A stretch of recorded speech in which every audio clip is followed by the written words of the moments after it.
एक गांव में दिनेश और शीतल एक छोटे से घर में रहते थे। दिनेश एक ऑफिस में काम करता था और शीतल घर पर रहकर घर का सारा काम करती थी। दिनेश और शीतल के 2 बच्चे थे, बेटे का नाम मयंक और बेटी का नाम पिंकी। दिनेश और शीतल हमेशा से मयंक को ही ज्यादा प्यार करते थे और पिंकी पर कुछ खास ध्यान नहीं देते थे। एक दिन दिनेश और उसका परिवार दूसरे घर में शिफ्ट हो जाते हैं। यहाँ वैसे तो सब कुछ बहुत अच्छा है, पर मैं मयंक के स्कूल के बारे में सोच रही थी। उसका एडमिशन भी तो करवाना है। तुम चिंता मत करो, मेरी पास के स्कूल में बात हो गई है। मेरे बॉस की वहाँ बहुत अच्छी जान पहचान है, इसलिए वहाँ एडमिशन हो पा रहा है, वरना यहाँ एडमिशन कराना बहुत ही मुश्किल है। हाँ, पर एक ही बच्चे का एडमिशन हो सकता है।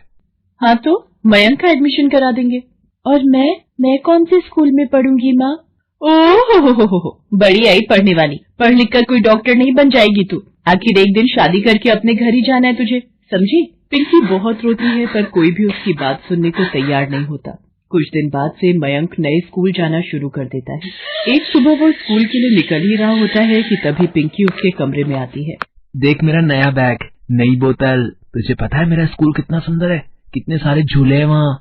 सच्ची कितना मजा आता होगा ना तुम्हें स्कूल में। मैडम कितना अच्छा पढ़ाती होंगी। चल पागल, पढ़ना किसको अच्छा लगता है? मुझे तो बस वहाँ झूलों पर झूलना और बच्चों के साथ खेलना पसंद है। ये तुम कैसी बात कर रहे हो भैया? पता है पापा कितनी मुश्किल से तुम्हारी पढ़ाई का खर्चा उठा रहे हैं, और तुम कैसी बातें कर रहे हो?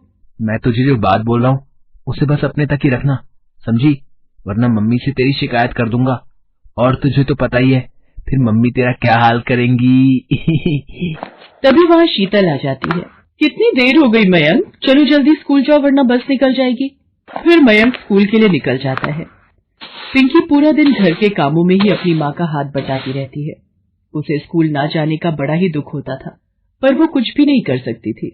एक रात पिंकी को नींद नहीं आ रही होती है, तो वो खिड़की पर जाकर खड़ी हो जाती है और बाहर की ठंडी हवा ले रही होती है। पिंकी खड़ी खड़ी स्कूल के बारे में सोच ही रही होती है कि तभी उसे आवाज आती है, BAT बैट, CAT कैट। अरे ये इतनी रात में बच्चों के पढ़ने की आवाज कहाँ से आ रही है? पिंकी उस आवाज को और ध्यान से सुनने की कोशिश करती है, तो एक बार फिर से उसे आवाज आती है, चलो बच्चों अब अपनी हिंदी की किताब निकालो, मैं आज तुम सबको एक कहानी सुनाऊंगी। अरे ये तो किसी टीचर की आवाज है जो बच्चों को पढ़ा रही है, पर इतनी रात को कौन सी टीचर पढ़ा रही है? पिंकी इधर उधर देखती है तो थोड़ी दूर पर उसे एक बिल्डिंग दिखती है जिसकी एक खिड़की से रोशनी आ रही होती है, और उस खिड़की से बच्चों और टीचर की भी आवाज आ रही होती है। पिंकी बिना डरे चुपचाप घर से बाहर निकल जाती है और उस बिल्डिंग के पास जाती है। बिल्डिंग पर विद्यालय लिखा होता है। पिंकी बिना सोचे समझे स्कूल के अंदर घुस जाती है। अंदर एक अजीब शक्ल की औरत रिसेप्शन पर बैठी होती है। वो पिंकी को देखकर बोलती है, तुम्हारी क्लास कब से शुरू हो गई है? चलो जल्दी जाओ और कल से लेट मत आना। मेरी क्लास? पर मैं तो यहाँ पहली बार आई हूँ। कोई नहीं, चलकर देख लेती हूँ। पिंकी ऊपर जाती है तो वहाँ एक और मैडम हाथ में फाइल लिए घूम रही होती है। वो भी पिंकी को देखकर उससे बोलती है, चलो जल्दी जाओ अपनी क्लास में, वरना मैम बहुत गुस्सा करेंगी। पर मैं तो... बातें बाद में करना, चलो अभी जल्दी से अपनी क्लास में जाओ।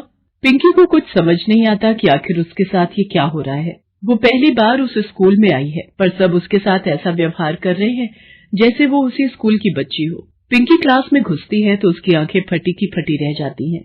वहाँ एक चुड़ैल भूतिया बच्चों को पढ़ा रही होती है।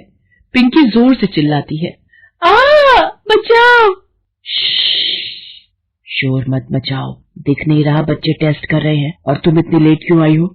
चलो चुपचाप अंदर आकर बैठो और कल से लेट मत आना। पिंकी को कुछ भी समझ नहीं आ रहा होता कि वो क्या करे। डर के मारे उसकी वहाँ से भागने की हिम्मत भी नहीं हो रही होती। अब क्या बाहर ही खड़े रहना है? सुनाई नहीं दिया? बोला न अंदर आकर बैठो, चलो जल्दी आओ। मैडम। पिंकी चुपचाप अंदर आकर एक खाली सीट देखकर बैठ जाती है। पिंकी की सीट पर पहले से ही एक नया बैग, नई बुक, नई बोतल और बहुत सी चीज होती है। वाह, ये बैग तो कितना सुंदर है। ये सब तुम्हारा ही है। चलो अब जल्दी से तुम भी अपनी कॉपी किताबें निकालो।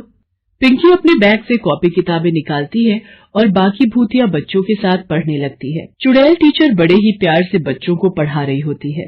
पिंकी पढ़ाई में इतना खो जाती है कि उसका डर थोड़ी देर में अपने आप खत्म हो जाता है। वो पूरा ध्यान लगाकर चुड़ैल टीचर का पढ़ाया हुआ समझती है और उसे वहाँ बड़ा ही मजा आता है। क्लास खत्म होने के बाद चुड़ैल टीचर सबको टॉफी भी देती है। Thank you madam. अब कल टाइम से स्कूल आना, ठीक है? फिर मैं तुम्हें रोज टॉफी दूंगी। ठीक है मैडम, मैं कल से टाइम पर आऊंगी। पर एक बात याद रखना। क्या बात मैडम? यही कि किसी को भी इस स्कूल के बारे में नहीं बताना, वरना कोई तुम्हें यहाँ दोबारा नहीं आने देगा। ठीक है, मैं किसी को नहीं बताऊंगी। पिंकी के स्कूल की छुट्टी रात के 3 बजे हो जाती है और फिर वो अपने घर आकर चुपचाप सो जाती है। पिंकी अगले दिन उठती है पर किसी को भी रात की बात के बारे में नहीं बताती, क्योंकि उसे डर होता है कि उसके इस स्कूल के बारे में जानने के बाद मम्मी पापा उसे वहां नहीं जाने देंगे। इसी डर की वजह से वो किसी को कुछ नहीं बताती। पिंकी को पढ़ने का इतना शौक होता है कि उसे इस बात से कोई फर्क ही नहीं पड़ता कि उसे रात में एक भूतिया स्कूल में जाना पड़ रहा है और वहां पढ़ने और पढ़ाने वाली चुड़ैल है। पिंकी रात के 12 बजने का इंतजार करती है। जैसे ही 12 बजते हैं वो दोबारा उसी स्कूल में पढ़ने जाती है और खूब मन लगाकर पढ़ती है। कितना अच्छा लग रहा है, यहाँ इतना सब सीखने को मिल रहा है। पिंकी रोज रात को उस स्कूल में जाती और सभी भूतिया बच्चों के साथ बैठकर पढ़ाई करती और ऐसे उसकी पढ़ाई पूरी हो जाती है। इतने सालों में पिंकी के स्कूल के बारे में किसी को भी पता ही नहीं चलता। पिंकी और मयंक अब बड़े हो जाते हैं। मयंक इतना पढ़ने के बाद भी नालायक होता है और पिंकी बहुत ही होशियार हो चुकी होती है। एक दिन शीतल और दिनेश मयंक पर चिल्ला रहे होते हैं। मैंने अपनी पूरी जमा पूंजी तेरी पढ़ाई पर लगा दी, पर तूने सब बर्बाद कर दिया।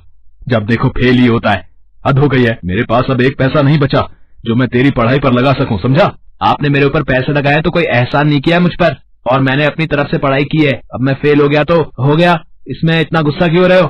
हे भगवान, इस लड़के को तो बिल्कुल भी शर्म लिहाज नहीं रही। मयंक पढ़ने में कभी ध्यान नहीं देता था और ऊपर से वो दिन पर दिन और भी ज्यादा बदतमीज होता जा रहा था। धीरे धीरे उसने घर से पैसे तक चुराने शुरू कर दिए थे। एक दिन जब दिनेश और उसका परिवार उसके बॉस के घर पार्टी में जाते हैं तो मयंक वहाँ भी चोरी करने लगता है और दिनेश का बॉस उसे रंगे हाथों पकड़ लेता है। ये वही है ना जिसका मैंने स्कूल में एडमिशन कराया था? देखो तो आज मेरे ही घर में चोरी कर रहा है। दिनेश, तुम्हें कल से ऑफिस आने की कोई जरूरत नहीं है, समझे? सर इसमें मेरी क्या गलती है? मैं एक चोर के बाप को नौकरी पर नहीं रख सकता, ठीक है? Get out. मयंक की हरकत की वजह से दिनेश की नौकरी चली जाती है। कुछ ही समय में वे लोग सड़क पर आ जाते हैं। उनके घर में खाने को एक दाना भी नहीं होता। पिंकी को ये सब देखकर बहुत दुख होता है। वो आस पड़ोस के बच्चों को पढ़ाना शुरू कर देती है और घर का खर्चा चलाने लगती है। जब ये बात दिनेश और शीतल को पता चलती है कि उनकी बेटी पिंकी बच्चों को पढ़ाती है तो वो दोनों बहुत हैरान होते हैं। पिंकी तो कभी स्कूल गई ही नहीं, तो फिर बाकी बच्चों को कैसे पढ़ा सकती है? यही बात सोच सोच कर तो मैं भी परेशान हूँ। एक दिन दिनेश और शीतल पिंकी से ये बात पूछते हैं, पर वो बताने से हिचकिचाती है कि उसने इतनी पढ़ाई आखिर कहाँ से की। शीतल पिंकी के पीछे ही पड़ जाती है और पिंकी को सब सच बताना पड़ता है। पिंकी की बात सुनकर शीतल और दिनेश दंग रह जाते हैं। तुम पढ़ाई करने के लिए आधी रात को भूतों के स्कूल में जाया करती थी। ये सब हमारी गलती है। हमने कभी तुम्हारी पढ़ाई को अहमियत नहीं दी, जबकि तुम्हारे अंदर पढ़ने की कितनी लगन थी। हमने उस नालायक पर सारे पैसे लगा दिए जिसने हमारी इज्जत मिट्टी में मिला दी। हमें माफ कर देना बेटी।